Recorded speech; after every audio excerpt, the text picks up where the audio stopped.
नमस्कार, डॉक्टर रवि गौड़ से पेंसिल्वेनिया से। मॉडर्ना वैक्सीन के ऊपर बड़ी न्यूज़ आई है। आज दिसंबर 15 अमेरिका में मॉडर्ना वैक्सीन का डेटा उन्होंने जांच लिया है और ऐसा कह रहे हैं इस थर्सडे तक उसको परमिशन हो जाएगा, फ्राइडे तक भी मिल सकता है और वैक्सीनेशन चालू हो सकता है। फाइज़र का वैक्सीनेशन ऑलरेडी चालू हो गया। मेरी ये धारणा थी कि भारत ऐसा विश्व में पहला देश हो जो मॉडर्ना को अप्रूवल दे दे, अनुमति दे दे, लेकिन ऐसा नहीं हुआ। देखते हैं अभी क्या होते हैं। फाइज़र और मॉडर्ना को जो डीप फ्रीज लगता है उसके बावजूद भी थर्मल शिपर्स यूज़ करके वो इंडिया में आ सकता है। इसलिए मॉडर्ना और फाइज़र की न्यूज़ फॉलो करना बहुत ज़रूरी है क्योंकि वो इंडिया में भी जल्दी आ सकता है। देखो, मॉडर्ना का जो अप्रूवल मिल गया तो उससे 10 करोड़ डोज इमीडिएटली हाथ में आ सकते हैं। अमेरिका का पॉपुलेशन 33 करोड़ है, उसमें से 11 करोड़ लोगों को चाहिए ही नहीं। 11 करोड़ लोगों को देने की ज़रूरत नहीं है। बाकी के 11 करोड़ का 3-4 हफ्ते में हो जाएगा। पैंडेमिक महामारी ख़त्म हो जाएगी यूएस की 3-4 हफ्ते में, ऐसा मुझे लग रहा है। तो क्या खबर आई थी मॉडर्ना की? आपने सुना होगा कि बेल्स पाल्सी करके एक होता है और वो मॉडर्ना के कुछ केसेस आए हैं। क्या होता है, जब किसी आदमी को लकवा होता है तो जिस जिस जो साइड में वो विकलांग हो गए उसके दूसरे साइड में फेस में 1/4 फेस में थोड़ा वीकनेस आ जाता है। उसको फेशियल वीकनेस बोलते हैं, अपर मोटर न्यूरॉन फेशियल। लेकिन Bell's palsy lower motor neuron facial है, उसमें आधा चेहरा इन्वॉल्व होता है। कैसे कैसे जांच लें? अगर आप अपनी आँख बंद कर सकते हो तो उसका मतलब लकवा हुआ है, lower upper motor neuron facial है। अगर आपकी आँख पूरी तरह से बंद नहीं कर सकते, आँख की मसल में भी वीकनेस है, इसका मतलब lower motor neuron Bell's palsy है। ये बेल्स पाल्सी सीरियस है लेकिन स्ट्रोक के मामले में मामूली है। वो स्टेरॉयड लेने से जल्दी ठीक होती है। बहुत सारे ऑलमोस्ट सब केसेस अपने आप ठीक हो जाते हैं। फाइज़र के जो 43,000 लोग थे उसमें 4 केसेस आए थे, वो चारों वैक्सीन ग्रुप में थे। मॉडर्ना के 30,000 थे, उसमें 4 केसेस आए थे, उनमें एक प्लेसिबो में था, 3 लोग आए थे वैक्सीन ग्रुप में। तो बोलो 5-10 हज़ार लोगों में से एक आदमी को बेल्स पाल्सी हो रहा है। अभी हमारा एफडीए अमेरिका का ये कह रहा है क्या कि बेल्स पाल्सी और ये वैक्सीन में कुछ रिलेशन, कुछ कुछ संबंध है, ऐसा अभी नहीं कह रहा है।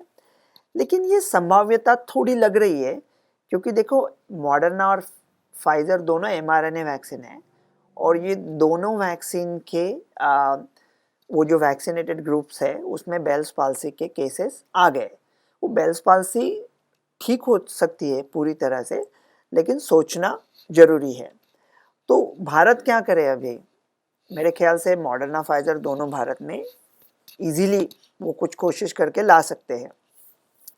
तो अभी प्रेसिडेंट ट्रम्प को कोविड हुआ था, फिर भी वो ये वैक्सीन लेने वाले हैं, बाइडेन साहब भी लेने वाले हैं। और उन्होंने प्रेसिडेंट ट्रम्प ने ट्वीट डाला था, उसमें कहा था अमेरिका को मुबारकबाद दी थी और उसी सेंटेंस में 5 शब्दों में उन्होंने पूरे दुनिया को भी मुबारकबाद दी थी। अमेरिका ये शेयर करेगा पूरी दुनिया के साथ। तो अभी भारत राह देख रहा है कि क्या और केसेस आ रहे हैं, उसमें थोड़ा होशियारी भी है, लेकिन कभी-कभी ज़्यादा होशियारी भी अच्छी नहीं है।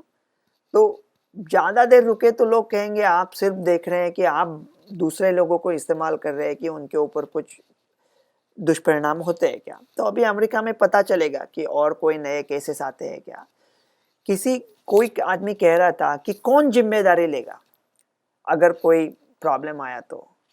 मैं कह रहा हूँ भाई साहब, और जिम्मेदारी दूसरा आदमी आपके लिए क्यों लेगा? आप भारत में इस वैक्सीन की टेस्टिंग को अगर परमिशन नहीं देंगे तो आप बाद में चिल्ला के कैसे कह सकते हैं कि भारतीयों को इसमें शरीक ही नहीं किया गया। इस टेस्टिंग में आप उसमें इन्वेस्ट नहीं कर रहे हैं, आप उसके रिसर्च में शरीक नहीं हो, शामिल नहीं हो, फिर आप क्यों कह रहे हैं कि हमको नज़रअंदाज कर दिया। एक कोई आदमी है, वो जा रहा है कन्याकुमारी से कश्मीर और आपने उसे प्लेन दे दिया और वो कहेगा अगर प्लेन को कुछ हो गया तो उसकी जिम्मेदारी कौन लेगा?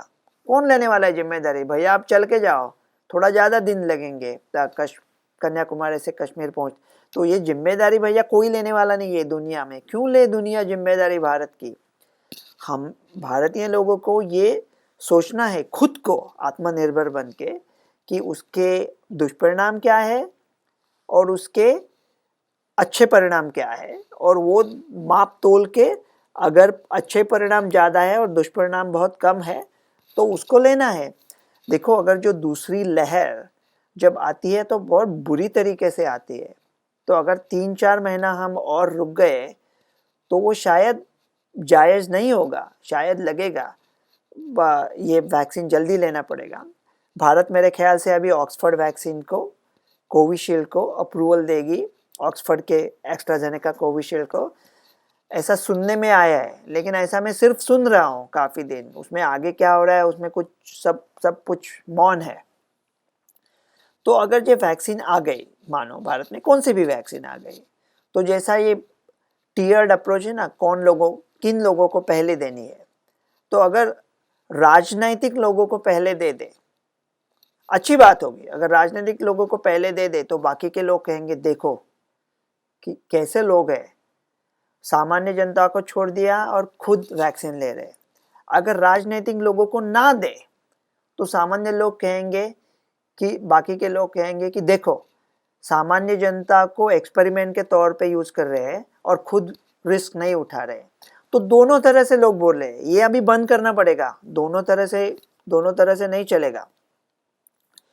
तो मैं क्या कह रहा हूँ कि भारत में थोड़ा अलग सोचना चाहिए कि ये जो राजनीतिक लोग हैं वो माने आने मिनिस्टर लोग काफ़ी बहुत कुछ लफड़े करते होंगे, लेकिन अगर अराजकता मच गई तो वो भी अच्छी चीज़ नहीं है। तो कुछ लोगों को, सब जो मिनिस्टर्स है उनको भी इसेंशियल वर्कर हमको करार कर देना चाहिए। जो इंडिया के जो सिविल सर्वेंट्स है उनको, जो अगर बम्बई में बेस्ट बस के ड्राइवर है उनको, वो जो मेट्रो चलाता है दिल्ली में वो लोग को, बाकी सब में जो बसेस, स्टेट ट्रांसपोर्ट के बसेस चलाते हैं उनको भी इसेंशियल वर्कर करके अभी मेरे ख्याल से उनको अपर टियर में डाल देना चाहिए, तो हमारा चलन वलन चालू रहे। तो ऐसा इंडिया को थोड़ा अलग सोचना पड़ेगा। वो पूछते हैं एक मकसद मेरी हस्ती का, बताऊं क्या मेरा मुद्दा, यूं भी है और यूं भी, न पा लेना तेरा आसान, न खो देना तुझको मुमकिन, मुसीबत में ये जाने मुब्तला, यूं भी है और यूं भी। डॉक्टर रवि गोडसे, पेंसिल्वेनिया से।